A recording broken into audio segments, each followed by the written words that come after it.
Do you want to know what it is? I just wanted to create a utopia. Boys,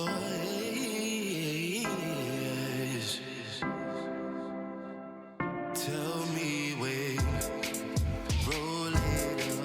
I like to feel.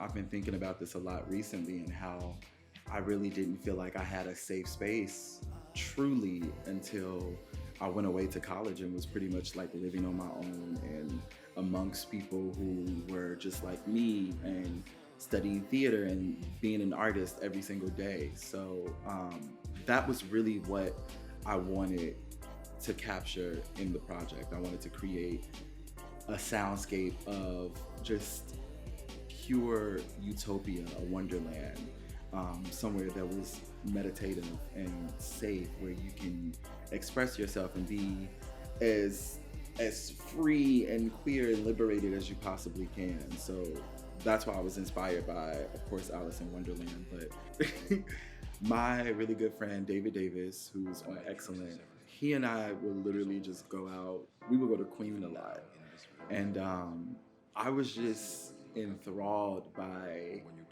the escapism of queer people coming together and just losing ourselves, having these outer body experiences from dance, pop, and EDM.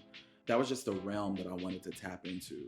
So when I heard It, which was produced by K-Rain Sound, when I heard that, I was just like, this is definitely the vibe, the tempo, the spirit that I want to conjure in a song. The music video was pretty much a collaboration creatively and direction-wise with Herb 22 and my really good friend Thomas Lamont, who's a stylist, costume designer.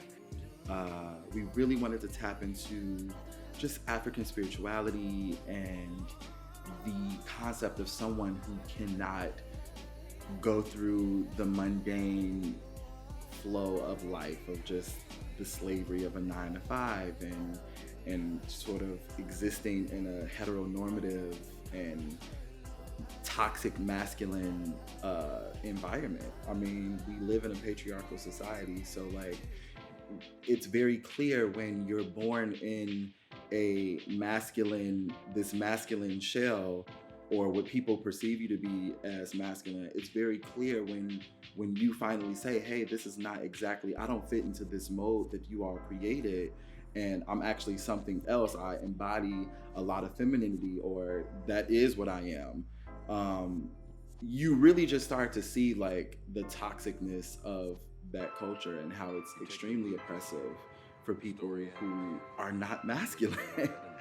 And I wanted to portray someone who is finding liberation by loving who they are naturally. I'm always inspired, like especially when I'm in a music rehearsal for a musical and we're just going over passages. Like it is so often that certain passages and motifs and chords in a song will inspire me with a story or just a melodic line. Like I use that in my music all the time. Like I'm so inspired by just different melodies, both in musical theater and in R&B, specifically 90s R&B.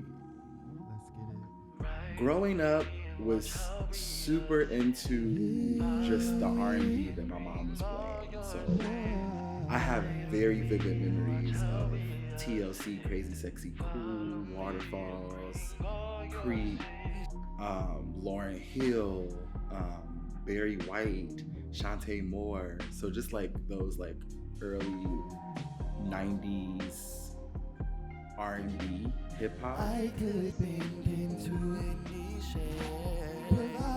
Vital with me. Gotta claim your place. I go with you. Give you loyalty. I love that modern pop is essentially hip hop. And then I also love that hip hop has just intersected with R&B in a way. You know, you have so many rappers that are singing, so many singers that are tapping into rap. So, I mean, I love that is the top genre right now, because I mean, it's just really celebrating Black creatives and what's coming from the poor working class, and just from, you know, people who really need to express and need art as a therapy. Giving my all and more, living just how I want. I notice how I do believe that it's time for, you know, the crooners and the balladeers and the, you know, the people who really emote and express with long, lush, elongated, wide vowels.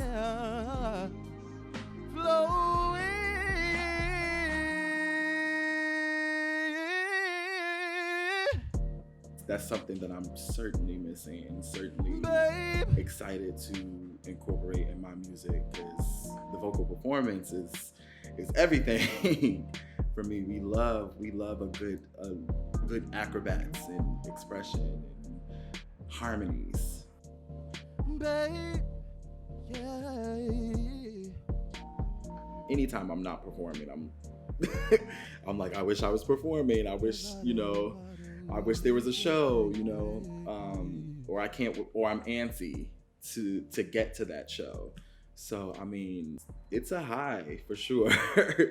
It's euphoria. It is another safe space. It feels like home.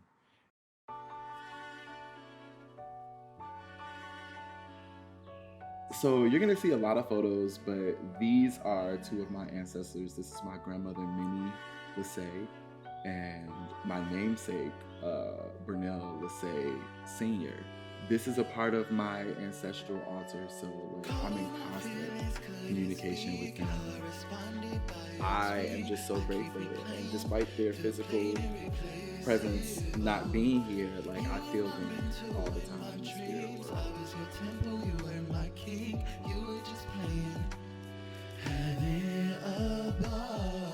I definitely consider myself to be an optimist. I'm inspired by pretty much all spiritual practices. Yeah, I grew up really steeped in Christianity by going to like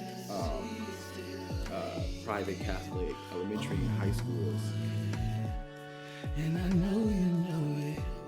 And we were taught not to take the Bible literally, but I just couldn't, I just didn't sit well with that content. So when I got to college, I started to understand that there were so many other different spiritual systems and religious beliefs.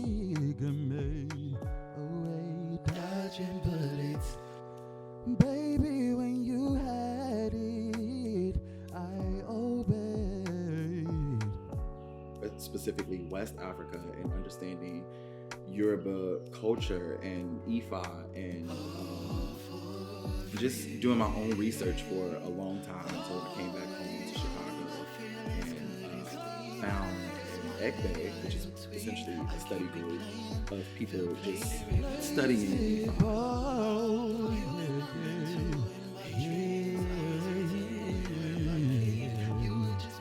I was able to connect with Babalawo, and they gave me readings and dafas and ebos, and I discovered that my crown was Obatala, and was able to just really ground myself in the fact that I am covered, I am protected, I am on the path to my divine purpose.